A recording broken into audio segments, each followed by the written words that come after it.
Hi friends, గత కొన్ని రోజుల నుంచి హెల్త్ ఇష్యూస్ వల్ల క్లాస్ చేయలేకపోయాను ఫ్రెండ్స్, వీడియో చేయలేకపోయాను. ఈరోజు భారత భూగోళ శాస్త్రంలో భాగంగా డిస్కస్ చేస్తున్నటువంటి టాపిక్ అయిన పీఠభూమి, ఇండియన్ ప్లాట్యూ, పెనిన్సులర్ ఇండియా, భారత ద్వీపకల్పం అనే టాపిక్ను మనం కంటిన్యూ చేస్తూ ఉన్నాము. చివరి క్లాస్లో మార్వార్ పీఠభూమి, అదేవిధంగా బుందేల్ఖండ్ పీఠభూమి, బాఘేల్ఖండ్ పీఠభూమి అనే 4 పీఠభూముల గురించి చాలా క్లియర్గా డిస్కస్ చేసుకున్నాం ఫ్రెండ్స్. మరి ఈరోజు అందులోనే కంటిన్యూ చేస్తూ చోటానాగ్పూర్ పీఠభూమి, మేఘాలయ పీఠభూమి, దండకారణ్య పీఠభూమి, అదేవిధంగా మహారాష్ట్ర పీఠభూమి, కర్ణాటక పీఠభూమి, తెలంగాణ పీఠభూమి గురించి తెలుసుకునే ప్రయత్నం చేద్దాం ఫ్రెండ్స్. మనం చివరి క్లాస్లో దాదాపుగా 4 పీఠభూములను అధ్యయనం చేయడం జరిగింది ఫ్రెండ్స్. 4 పీఠభూముల గురించి మనం తెలుసుకునే ప్రయత్నం చేసినాం చివరి క్లాస్లో. మరి ఈరోజు ఆ మిగిలిన ప్లాట్యూస్ గురించి, పీఠభూముల గురించి తెలుసుకునే ప్రయత్నం చేద్దాం. మరి చివరి క్లాస్లో ఇటు మాల్వార్ పీఠభూమి, మార్వార్ పీఠభూమి, బుందేల్ఖండ్ పీఠభూమి, బాఘేల్ఖండ్ పీఠభూమి గురించి నేర్చుకున్నాం.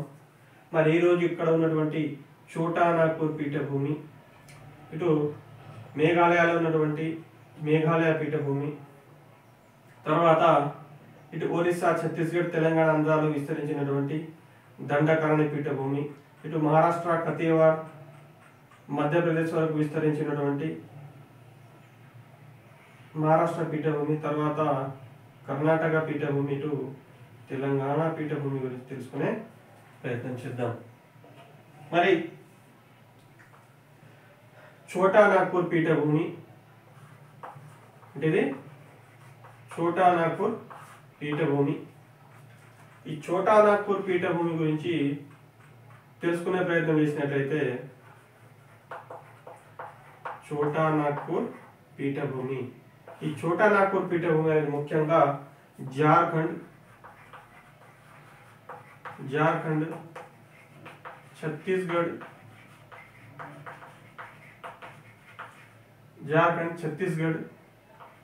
పశ్చిమ బెంగాల్ జిల్లాలో విస్తరించి ఉంది. పశ్చిమ బెంగాల్ స్టేట్లో పురులియా జిల్లా అని ఉంటుంది. పశ్చిమ బెంగాల్ ఇక్కడ పురులియా అనే జిల్లాలో విస్తరించి ఉంది. పురులియా మొత్తంగా చూసుకున్నట్లయితే ఒకటి జార్ఖండ్, ఛత్తీస్గఢ్, పశ్చిమ బెంగాల్, ఈ 3 రాష్ట్రాలలో విస్తరించి ఉన్నటువంటి పీఠభూమిని చోటానాగ్పూర్ పీఠభూమి అంటాం. మరి ఈ చోటానాగ్పూర్ పీఠభూమి యొక్క యావరేజ్ హైట్ మనం చూసినట్లయితే సుమారు 700 మీటర్ల ఎత్తును కలిగి ఉంది.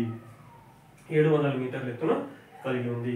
మరి ఈ చోటానాగ్పూర్ పీఠభూమిలో ముఖ్యంగా మనకు ఐరన్, ఇనుప ఖనిజం లభిస్తుంది. అదేవిధంగా ఇక్కడ నుంచి బాక్సైట్ లభిస్తుంది, మాంగనీస్, ఇనుప ఖనిజము. అదేవిధంగా ఇక్కడ నుంచి గ్రానైట్ కూడా ఇక్కడ నుంచి లభిస్తుంది ఫ్రెండ్స్. ఇటువంటి ముఖ్యమైనటువంటి ఖనిజాలు బాక్సైట్ కూడా అనుకోండి, మైకా, బాక్సైట్,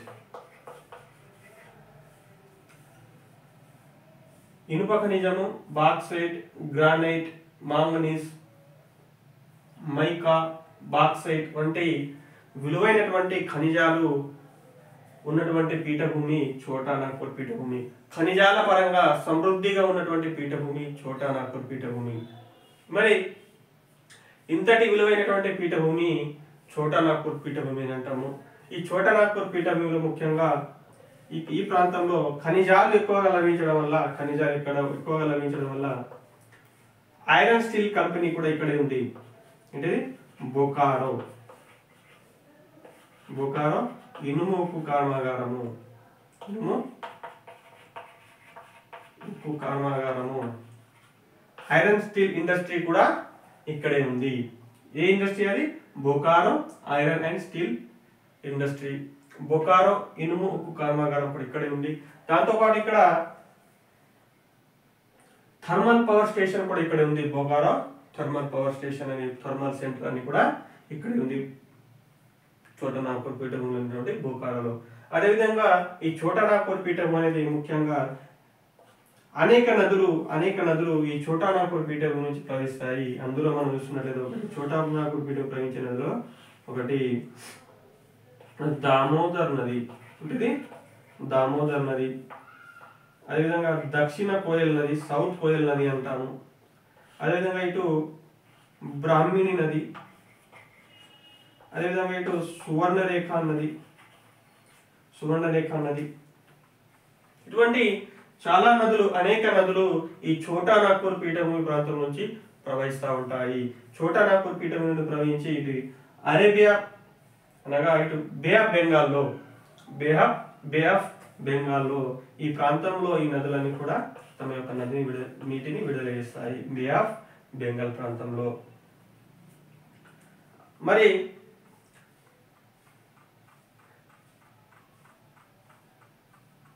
ఈ నదులు ఈ ప్రాంతం నుంచి ప్రవహించడం వల్ల ఈ ప్రాంతంలో నీటి లభ్యత కూడా ఈ ప్రాంతంలో పీఠభూమి ప్రాంతంలో ఉందనే విషయాన్ని తెలుసుకోవాలి. ఈ దామోదర్ నదిలో వర్షాకాలంలో వరదలు రావడం వల్ల బెంగాల్ ప్రాంతాన్ని నీటితో ముంచెత్తే చరిత్ర మనం గతంలో తెలుసుకున్నాం. అంటే దామోదర్ నదికి వరదలు రావడం వల్ల బెంగాల్లో ఉన్నటువంటి ప్రజలు చాలా ప్రభావితమయ్యేవారు. కాబట్టి దామోదర్ నదిని బెంగాల్ దుఃఖదాయినిగా పేర్కొంటాం. ఏంటిది? బెంగాల్ దుఃఖదాయినిగా పేర్కొంటాము. ఏ నదిని? ఈ దామోదర్ నదిని. దామోదర్ నదిలో వరదలు రావడం వల్ల ఈ పశ్చిమ బెంగాల్ ఉన్నటువంటి ప్రజలు చాలా ప్రభావానికి లోనయ్యేవారు.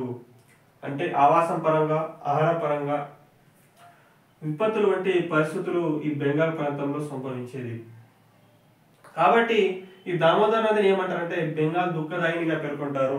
కానీ ప్రజెంట్ దామోదర్ నది పైన ఆనకట్టలు నిర్మించడం, కాలువలు నిర్మించడం వల్ల వరద ప్రభావం అనేది కాస్త ఈ ప్రాంతంలో తగ్గిందని చెప్పొచ్చు ప్రజెంట్ సిచ్యువేషన్. మరి ఈ చోటా నాగ్పూర్ పీఠభూమి గురించి తెలుసుకునే క్రమంలో మనం ఇంకా విషయాలు తెలుసుకున్నట్లయితే ఇక్కడ ముఖ్యంగా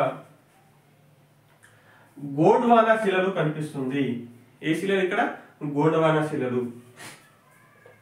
చోటా నాగ్పూర్ పీఠభూమిలో మనకు గోండ్వానా శిలలు కనిపిస్తాయి. ముఖ్యంగా గోండ్వానా శిలలు ఎక్కువగా ఈ పీఠభూమిలో కనిపిస్తాయి. మరి ఇక్కడ గోండ్వానా శిలలు పాటు ఇక్కడ బొగ్గు కూడా అధిక మొత్తంలో కనిపిస్తుంది. మనకు బొగ్గు కూడా అధిక మొత్తంలో కనిపిస్తుంది. మరి ఖనిజాల పరంగా సమృద్ధిగా ఉన్నటువంటి ప్రాంతము చోటా నాగ్పూర్ పీఠభూమి. ఇక్కడ బొగ్గు, ఇనుప ఖనిజము, బాక్సైట్, మాంగనీస్, మైకా, బాక్సైట్, అదేవిధంగా గ్రానైట్, ఇసుక రాయి, మరి సున్నప్రాయి కూడా ఈ ప్రాంతంలో లభిస్తుంది. ఇది చోటా నాగ్పూర్ పీఠభూమికి సంబంధించినటువంటి సమాచారం మిత్రులు. చోటా నాగ్పూర్ పీఠభూమి తర్వాత మేఘాలయ పీఠభూమి. ఈ మేఘాలయ పీఠభూమి గురించి తెలుసుకునే క్రమంలో మేఘాలయ పీఠభూమి మరి ఇక్కడ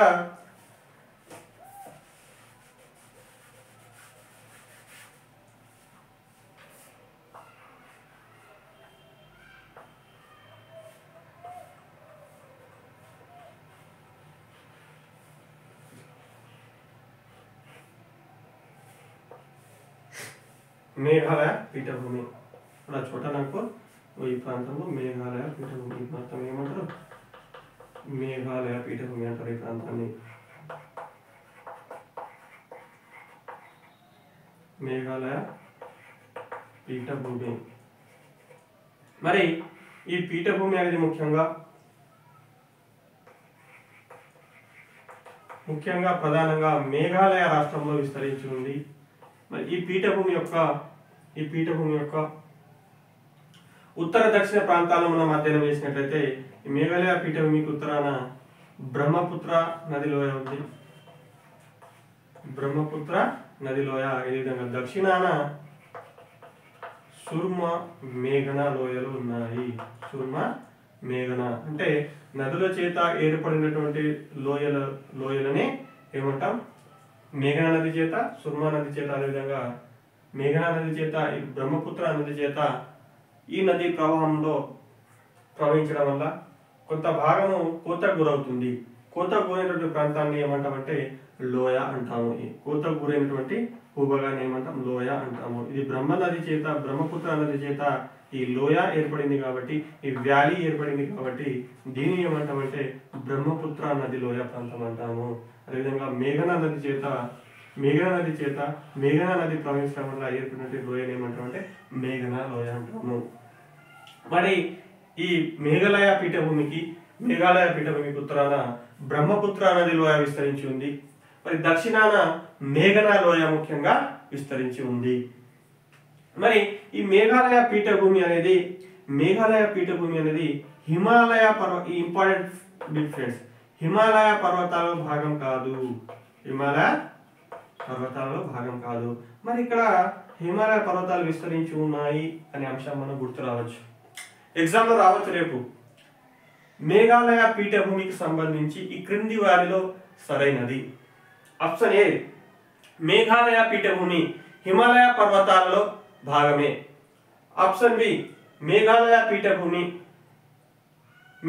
పీఠభూమి ద్వీపకల్ప పీఠభూమిలో భాగము. ఆప్షన్ సి పై రెండు. ఆప్షన్ డి ఏది కాదు. అంటే ఆప్షన్ బిని మనం ఎంచుకోవాలి మిత్రులు. ఎందుకంటే ఈ మేఘాలయ పీఠభూమి ఈశాన్య భారతదేశంలో హిమాలయ పర్వతాలలో విస్తరించి ఉన్నప్పటికీ ఇది ద్వీపకల్ప పీఠభూమి యొక్క భాగము. ఇది ద్వీపకల్ప పీఠభూమి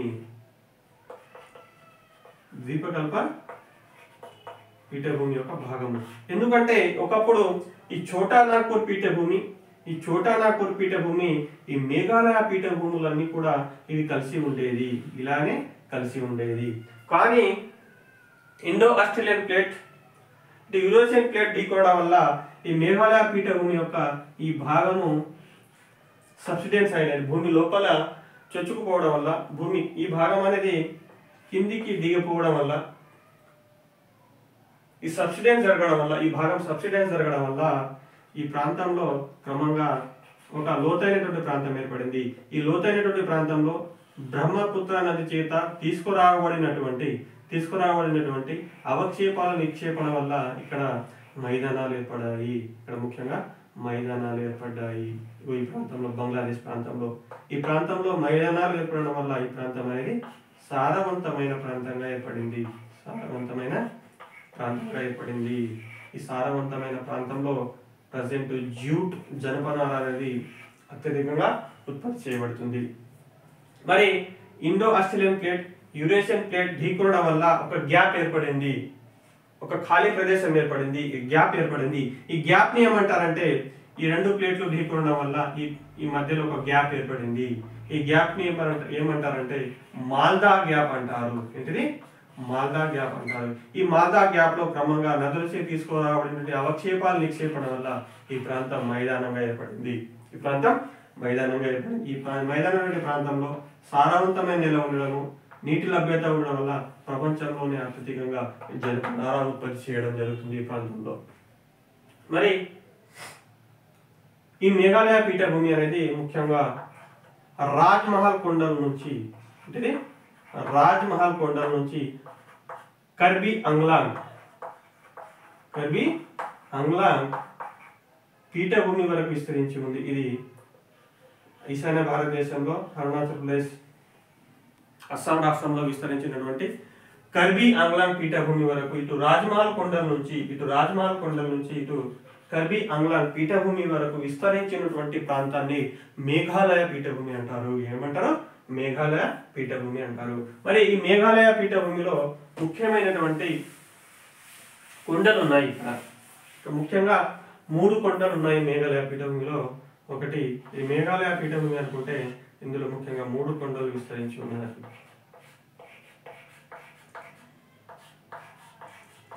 ఇందులో ఒకటి గారో,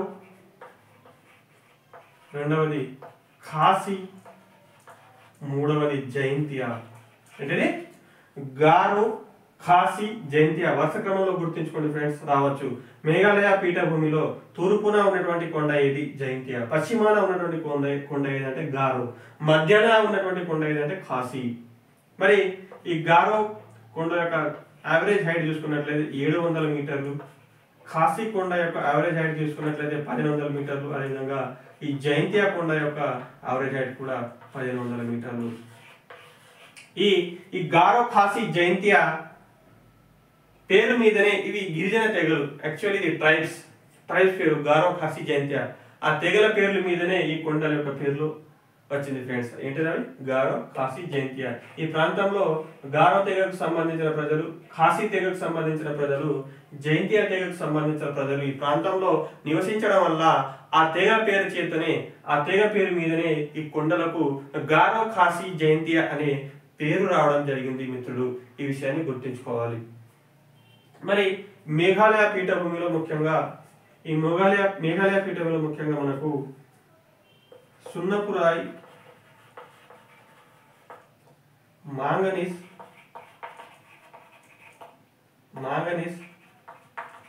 బొగ్గు, అదేవిధంగా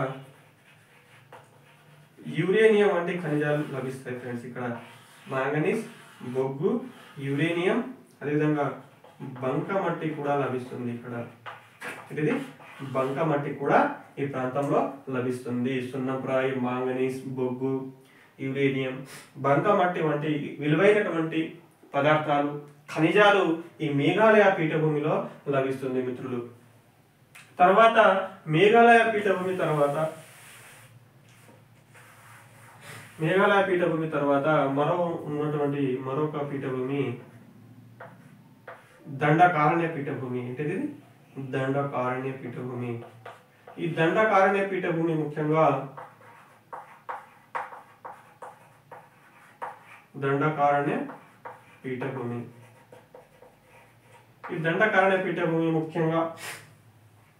ఛత్తీస్గఢ్,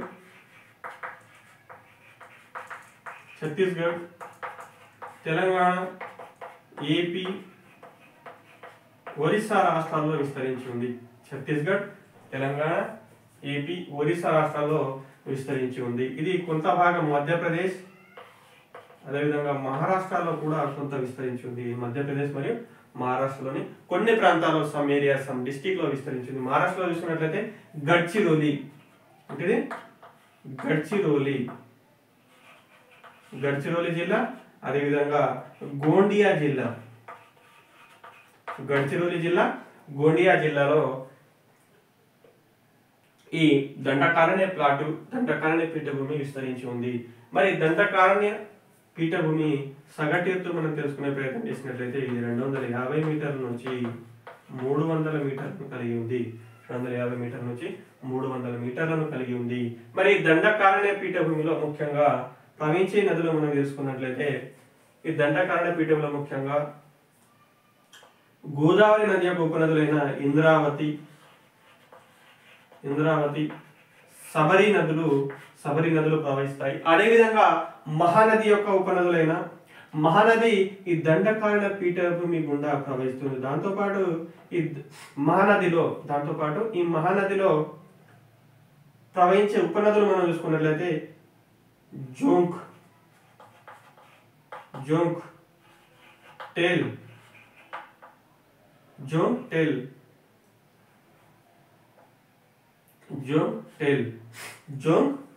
అనేది ముఖ్యంగా ఈ ప్రాంతంలో ప్రవహిస్తుంది. మహానది యొక్క ఉపనదులు జోంగ్ టెల్ ఈ నదులు ముఖ్యంగా దండకారణ్య ప్లాటు గుండా ప్రవహిస్తాయి. అదేవిధంగా ఈ దండకారణ్య ప్లాట్ యొక్క విస్తరణ మనం పరిశీలించినట్లయితే ఈ దండకారణ్య ప్లాట్ యొక్క విస్తరణ ప్రవహించినట్లయితే ఈ దండకారణ్య ప్లాట్కు పశ్చిమాన అబూజ్మార్ కొండలు విస్తరించి ఉంది. ఏంటిది? అబూజ్మార్ కొండలు విస్తరించి ఉంది. మరి తూర్పు కనుమలు విస్తరించి ఉంది. మరి ఈ ప్రాంతంలో తెగలను మనం పరిశీలించినట్లయితే అబూజ్మార్ తెగ, ఈ కొండ పేరు మీదనే తెగలు ఉన్నాయి ఇక్కడ. అబూజ్మార్ తెగ,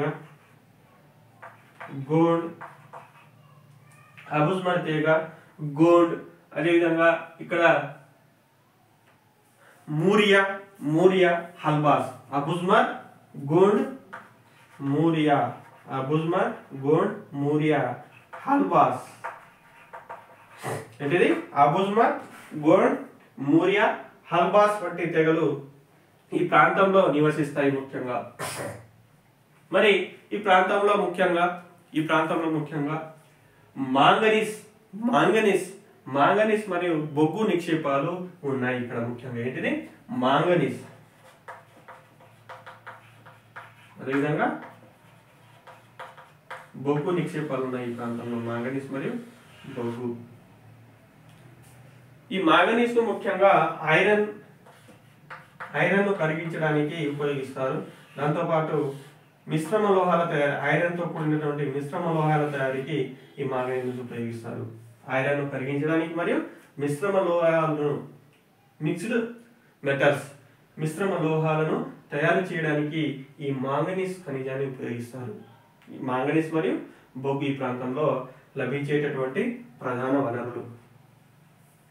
గోండ్, మూరియా, అబూజ్మార్, గోండ్, మూరియా, హల్బాస్. అబూజ్మార్, గోండ్, మూరియా, హల్బాస్ ఈ ప్రాంతంలో నివసించేటటువంటి ప్రధాన తెగలు. మరి మేఘాలయ పీఠభూమిలో నివసించే ప్రధాన తెగలు గారో, ఖాసీ, జైంతియా.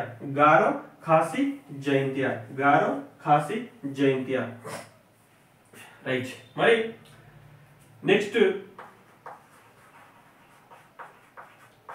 తర్వాత పీఠభూమిని అధ్యయనం చేసినట్లయితే ఒకటి మహారాష్ట్ర ప్రాంతంలో, ఇటు కతియావార్ ప్రాంతంలో, మహారాష్ట్ర ప్రాంతంలో, తర్వాత కొద్దిగా మాల్వా పీఠభూమి ప్రాంతంలో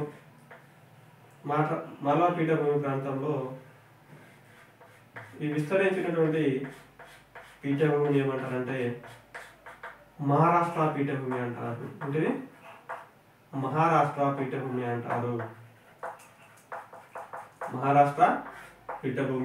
ముఖ్యంగా. ఈ మహారాష్ట్ర పీఠభూమి ప్రధానంగా రీయూనియన్ హాట్స్పాట్ నుంచి ఏర్పడింది. ఏంటిది? Reunion hotspot.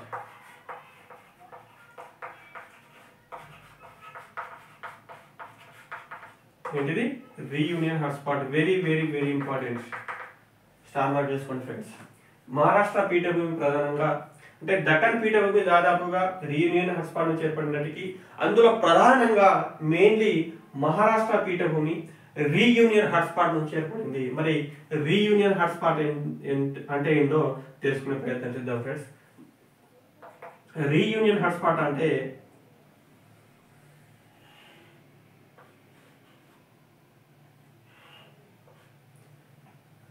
ఆఫ్రికాకు తూర్పున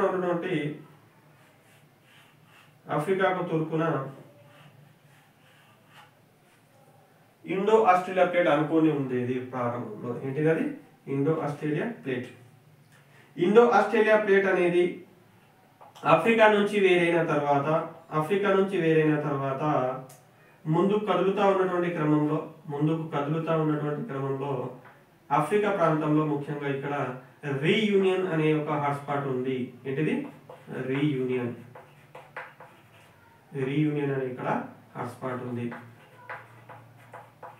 రీయూనియన్ అనే ఒక పేరు ఎందుకంటే ఇక్కడ ఫిజర్ ఎరప్షన్ జరుగుతుంది. భూమిలో ఉన్నటువంటి మాగ్మా, భూమిలో ఉన్నటువంటి శిలలు కరిగి ద్రవం అవడాన్ని ఏమంటామంటే శిలాద్రవం అంటాము. భూమి లోపలి వెళ్ళే కొద్ది ఉష్ణోగ్రత పెరుగుతుంది కాబట్టి ఈ ఉష్ణోగ్రత పెరగడం వల్ల వేడి పెరగడం వల్ల శిలలు కరిగి ద్రవ రూపంలో మారుతుంది. ఆ ద్రవ రూపాన్ని ఏమంటారంటే మాగ్మా లేదా శిలాద్రవం అంటారు. ఏమంటారు? మాగ్మా లేదా శిలాద్రవం అంటారు. ఈ శిలాద్రవం అనేది భూమి ఉపరితలంపై చేరుకునే ప్రయత్నం చేస్తుంది. ఈ ప్రాంతం అంటే ఏంటిది? సముద్ర ప్రాంతం, హిందూ మహాసముద్రము. అవునా? రైట్. మరి ఇక్కడ రీయూనియన్ హాట్స్పాట్ గుండా ఇండో ఆస్ట్రేలియన్ ప్లేట్ ముందుకు కదులుతున్నటువంటి తరుణంలో భారతదేశం యొక్క పశ్చిమ భాగం, మహారాష్ట్ర భాగము, గుజరాత్ భాగంలో కొంత, కర్ణాటక భాగము, ఈ ప్రాంతం అనేది ఇలా రీయూనియన్ హాట్స్పాట్ ఉన్న ప్రాంతం నుంచి ముందుకు కదలడం వల్ల భారతదేశంలో కూడా భూమి లోపల ఉన్నటువంటి మాగ్మా బయటకు వచ్చి లావాగా ఏర్పడి మహారాష్ట్ర, కర్ణాటక, గుజరాత్, మధ్యప్రదేశ్ వంటి ప్రాంతంలో ఈ లావా యొక్క విస్తరణ జరిగింది. ఈ లావా విస్తరణ జరిగిన తర్వాత ఈ ప్రాంతంలో బసాల్ట్ శిలలు ఏర్పడింది. ముఖ్యంగా ఈ ప్రాంతంలో ఏ శిలలు ఏర్పడింది? బసాల్ట్ శిలలు ఏర్పడింది. ఈ శిలలు బసాల్ట్ శిలలు. ఇది దేని వల్ల ఏర్పడింది? మరి ఇవి రీయూనియన్ హాట్స్పాట్ వల్ల.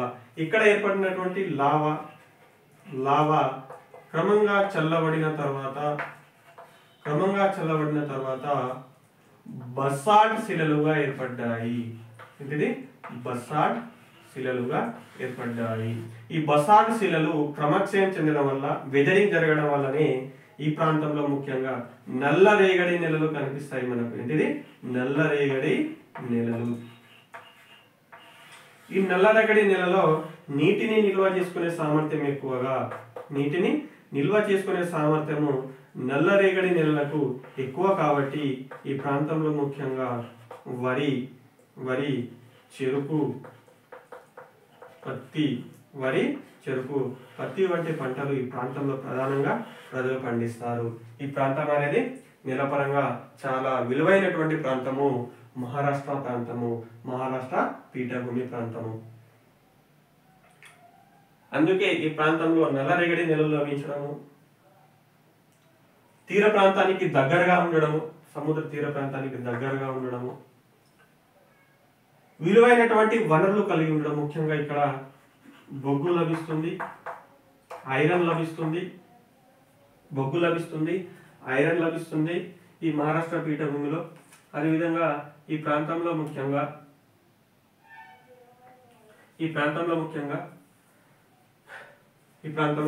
బొగ్గు, ఐరన్ తో పాటు ఇసుక, సున్నపు రాయి కూడా లభిస్తుంది. ఈ ప్రాంతంలో ఐరన్, బొగ్గు వంటి విలువైనటువంటి ఖనిజాలు లభించడము, నల్లరేగడి నెలలు ఉండడము, పశ్చిమాన తీర ప్రాంతం కలగడం, ఇటువంటి నేచురల్ రిసోర్స్ ఎక్కువగా ఉండడం వల్ల మనం చరిత్రలో చదువుతాము మరాఠా ఎంపైర్స్. అందుకే విలువైనటువంటి వనరులు కలిగి ఉండడము, వ్యాపారానికి అనుకూలమైనటువంటి ప్రాంతము, వ్యవసాయానికి సమృద్ధిగా ఉన్నటువంటి ప్రాంతము కాబట్టి ఈ ప్రాంతంలో విశాలమైనటువంటి సామ్రాజ్యము, బలమైనటువంటి సామ్రాజ్యములు 18వ శతాబ్దంలో విశాలమైనటువంటి మరాఠా సామ్రాజ్యం ఏర్పడిందని మనం చరిత్రలో చదువుతాము. ఎందుకంటే ఈ ప్రాంతం యొక్క విశిష్టత, సహజ స్వభావము, నేచురాలిటీ, వాల్యుబుల్ రిసోర్స్ అనేది ఈ ప్రాంతంలో ఉండడం వల్లనే ఈ ప్రాంతం అనేది ఒక విశాలమైన, అద్భుతమైన సామ్రాజ్యంగా అభివృద్ధి జరగడానికి ప్రధాన కారణము ఈ ప్రాంతంలో లభించే రిసోర్స్ మరియు సహజ స్వభావము ఈ ప్రాంతం యొక్క. మరి మహారాష్ట్ర పీఠభూమి తర్వాత కర్ణాటక పీఠభూమి గురించి తెలుసుకునే ప్రయత్నం చేసినట్లయితే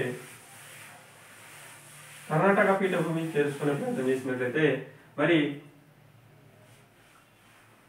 కర్ణాటక పీఠభూమి గురించి తెలుసుకునే క్రమంలో ఈ మహారాష్ట్ర పీఠభూమి యావరేజ్ హైట్ కూడా దాదాపుగా 600 మీటర్లు ఉంటుంది ఫ్రెండ్స్, గుర్తుంచుకోండి.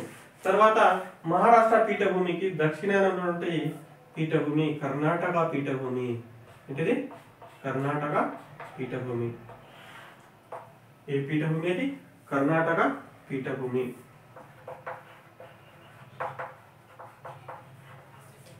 కర్ణాటక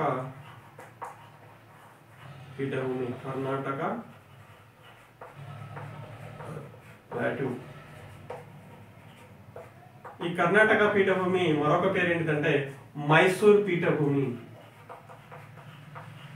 మైసూర్ పీఠభూమి.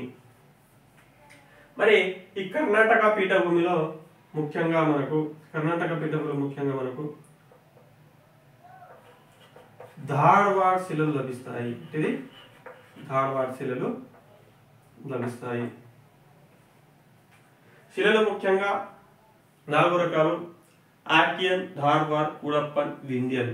మరి ఈ ప్రాంతంలో, కర్ణాటక ప్రాంతంలో ధార్వాడ్ రకపు శిలలు ఎక్కువగా లభిస్తాయి. ఈ శిలలు ధార్వాడ్ రకపు శిలలు. ఈ ప్రాంతంలో బొగ్గు, బంగారము, బాక్సైట్, ఇనుప ఖనిజము, బొగ్గు, బంగారము, బాక్సైట్, ఇనుప ఖనిజం వంటి విలువైనటువంటి ఖనిజాలు లభిస్తాయి. దాంతోపాటు ధార్వాడ్ ఖనిజం లభిస్తుంది. ధార్వాడ్ శిలలు ఈ ప్రాంతంలో లభిస్తాయి. బంగారు గనులు ఇక్కడ ఉంది. కోలార్ బొగ్గు గనులు. మనం కేజీఎఫ్ సినిమా చూసినాం కదా, కోలార్ గోల్డ్ ఫీల్డ్ అని. కోలార్ గోల్డ్ ఫీల్డ్, కేజీఎఫ్ కూడా ఈ ప్రాంతంలోనే ఉంది, కర్ణాటక ప్రాంతంలో. మరి ఈ కర్ణాటక పీఠభూమిలో ఎత్తైనటువంటి పర్వతం ఏంటిదంటే ములాన్ గిరి. ఇది ములాన్ గిరి. ఇది బాబు బుడాన్ కొండలలో ఉంది. బాబు బుడాన్ కొండలలో విస్తరించింది. బాబు బుడాన్ కొండలలో ఎత్తైన పర్వతం ఏంటిదంటే ములాన్ గిరి. ఈ కర్ణాటక పీఠభూమి 2 భాగాలుగా విభజించవచ్చు. ఒకటి మల్నాడ్ మరియు మైదాన్గా. ఏంటిది? మల్నాడ్ మరియు మైదాన్గా ఈ కర్ణాటక పీఠభూమిని 2 భాగాలుగా విభజించవచ్చు. మరి కర్ణాటక పీఠభూమి యొక్క సగటు ఎత్తు మనం తీసుకునే ప్రయత్నం చేసినట్లయితే కర్ణాటక పీఠభూమి యొక్క సగటు ఎత్తు 600 నుంచి 900 మీటర్ల ఎత్తును కలిగి ఉంటుంది. ఏంటిది? 600 నుంచి 900 మీటర్ల ఎత్తును కలిగి ఉంది కర్ణాటక పీఠభూమి. మరి కర్ణాటక పీఠభూమిలో ధార్వాడ్ శిలలు ఎక్కువగా లభిస్తాయి. బొగ్గు, బంగారం, బాక్సైట్, ఇనుప ఖనిజము వంటి విలువైనటువంటి ఖనిజాలు, మినరల్స్ లభిస్తాయి. ఈ కర్ణాటక పీఠభూమిని 2 భాగాలుగా విభజించవచ్చు. ఒకటి మల్నాడ్ మరియు మైదాన్గా. మరి కర్ణాటక పీఠభూమిలో ఎత్తైనటువంటి ప్రాంతంగా ములాన్గిరి పర్వతాన్ని చెప్పుకుంటాము. ఇది బాబు బుడాన్ కొండలో విస్తరించి ఉంది. దీనికి కర్ణాటక పీఠభూమికి దక్షిణంగా నీలగిరి పర్వత శ్రేణి ఉంటుంది. నీలగిరి పర్వతాలు కర్ణాటక పీఠభూమికి దక్షిణంగా విస్తరించి ఉన్నాయి. మరి నీలగిరి పర్వతాలు ఎత్తైనటువంటి శిఖరము దోడబెట్టగా చెప్పుకుంటాము. ఇది దోడబెట్టగా చెప్పుకుంటాము. ఇది మైసూర్ పీఠభూమికి సంబంధించినటువంటి అంశాలు. మరి ఈ కర్ణాటక పీఠభూమి ఇంకో విషయం తెలుసుకునే ప్రయత్నం చేసినట్లయితే కర్ణాటక పీఠభూమి నుంచి అనేక నదులు తూర్పు వైపున ప్రవహిస్తూ ఉంటాయి.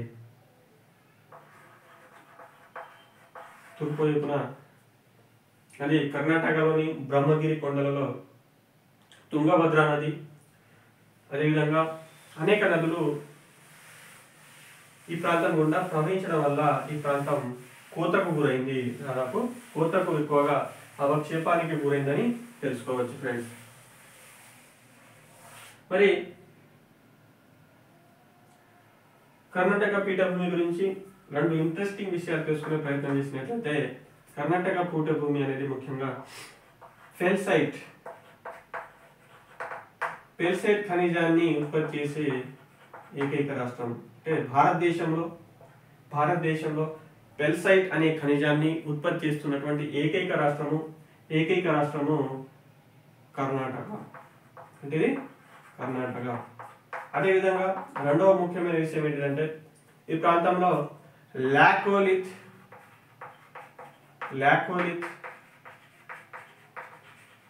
బ్యాథోలిత్ వంటి నిర్మాణాలు ఎక్కువగా కనిపిస్తాయి. అంటే భూమి లోపల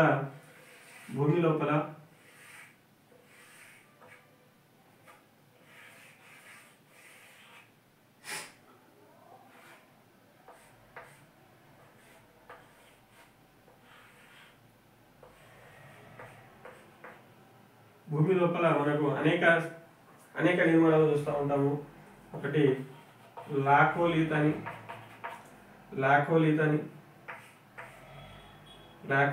ఒకటి బాథోలిత్ అని, ఫ్యాటోలిత్ అని, మూడవది డైక్ అని,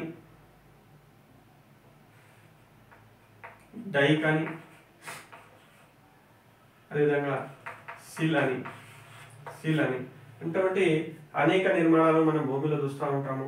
మరి భూమి లోపల ఉన్నటువంటి స్థలాకృతిలో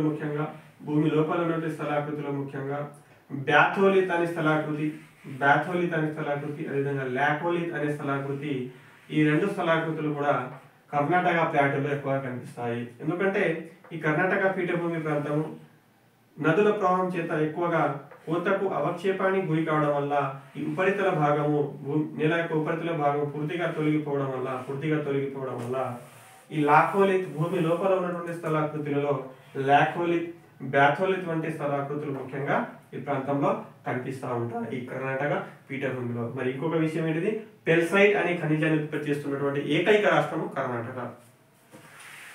తర్వాత చివరి పీఠభూమి ఇందులో ముఖ్యంగా తెలంగాణ పీఠభూమి అంటాము. తెలంగాణ పీఠభూమి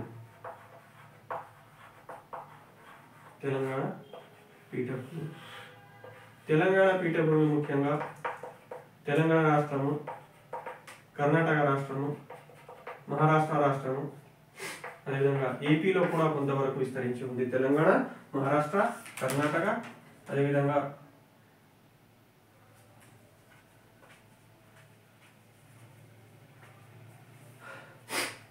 మహారాష్ట్ర, కర్ణాటక, తెలంగాణ ప్రాంతంలో ఈ పీఠభూమి ఎక్కువగా, అంటే ముఖ్యంగా చూసుకున్నట్లయితే ఏపీలో ఇది చాలా తక్కువగా ఉంటుంది. ఈ మూడు రాష్ట్రాలు గుర్తించుకున్న తెలంగాణ, కర్ణాటక, మహారాష్ట్ర, ఈ మూడు రాష్ట్రాల్లో ముఖ్యంగా విస్తరించి ఉంది ఈ తెలంగాణ పీఠభూమి. ఈ తెలంగాణ పీఠభూమి యొక్క సగటు ఎత్తు మనం చూసుకున్నట్లయితే 500 మీటర్లను కలిగి ఉంది. 500 మీటర్ల ఎత్తును కలిగి ఉంది. మరి ఈ పీఠభూమి ప్రాంతం నుంచి ముఖ్యమైనటువంటి నదులు ప్రవహిస్తాయి. అవి గోదావరి, కృష్ణ, పెన్నేరు. వంటి ముఖ్యమైనటువంటి నదులు ఈ తెలంగాణ పీఠభూమి గుండా ప్రవహిస్తూ ఉంటాయి. ఈ తెలంగాణ పీఠభూమి యొక్క సగటు ఎత్తు 500 మీటర్లు. ఇది ముఖ్యంగా తెలంగాణ, కర్ణాటక, మహారాష్ట్ర రాష్ట్రంలో, ఇటు మహారాష్ట్ర, ఇటు కర్ణాటక, ముఖ్యంగా తెలంగాణ, ఏపీలో ఉన్నది చాలా తక్కువగా. ఓవరాల్గా మనం చూసినట్లయితే తెలంగాణ, మహారాష్ట్ర, కర్ణాటక రాష్ట్రాలలో ఈ తెలంగాణ ప్లాటూ, తెలంగాణ పీఠభూమి ముఖ్యంగా విస్తరించి ఉంది. ఈ విషయాన్ని గుర్తుంచుకోవాలి ఫ్రెండ్స్. ఇక్కడ కూడా మనకు ఐరన్ లభిస్తుంది, ఇసుక రాయి లభిస్తుంది, ఈ విధంగా సున్నపు రాయి కూడా ఈ ప్రాంతంలో లభిస్తుంది. మనకు ఐరన్, ఇసుక, సున్నపు రాయి ప్రాంతంలో లభిస్తుంది. అదేవిధంగా ఈ ప్రాంతంలో గ్రానైట్ కూడా లభిస్తుంది.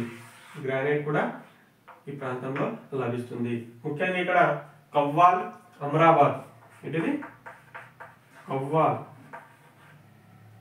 అమరాబాద్ వన్యప్రాణుల సంరక్షణ కేంద్రాలు కలవు. వన్యప్రాణుల సంరక్షణ కేంద్రాలు కవ్వాల్ మరియు అమరాబాద్ లో కలదు. ముఖ్యంగా ఈ పీఠభూమి ప్రాంతంలో, తెలంగాణ పీఠభూమి ప్రాంతంలో. ఇది మనము పీఠభూమికి సంబంధించినటువంటి చాలా క్లియర్ ఇన్ఫర్మేషన్, డీటెయిల్ ఇన్ఫర్మేషన్ అనేది ఈ క్లాస్లో తెలుసుకోవడం జరిగింది ఫ్రెండ్స్. మొత్తంగా ఈ రెండు క్లాసుల్లో మనము పీఠభూమికి సంబంధించినటువంటి detail and every fact, every concept నేర్చుకున్నాం ఫ్రెండ్స్. ఈ కంటెంట్ మీరు ఎక్కడైనా ఏ యూట్యూబ్ ఛానల్ అయినా సెర్చ్ చేయండి ఫ్రెండ్స్. ఇంతటి క్వాలిటీ కంటెంట్ మీకు వాల్యుబుల్ కంటెంట్ ఇక్కడ లభించదు ఫ్రెండ్స్. కావాలంటే మీరు సెర్చ్ చేయండి. చాలా రీసెర్చ్ చేసి మీకోసము భారత పీఠభూమి టాపిక్కి సంబంధించినటువంటి చాలా విలువైనటువంటి అంశాలు అందించడం జరిగింది friends. I request once again, video నచ్చితే ఫ్రెండ్స్ లైక్ చేయండి, షేర్ చేయండి, సబ్స్క్రైబ్ చేయండి. డెఫినెట్లీ నేను చెప్తున్నా కదా, ఈ ప్లాటూ అనే టాపిక్స్ నుంచి ఏదైనా క్వశ్చన్ కనుక ఎగ్జామ్లో వచ్చినట్లయితే రాంగ్ అయ్యేటటువంటి సమస్యనే లేదు ఫ్రెండ్స్. 100% రైట్ అవుతుంది ఇది.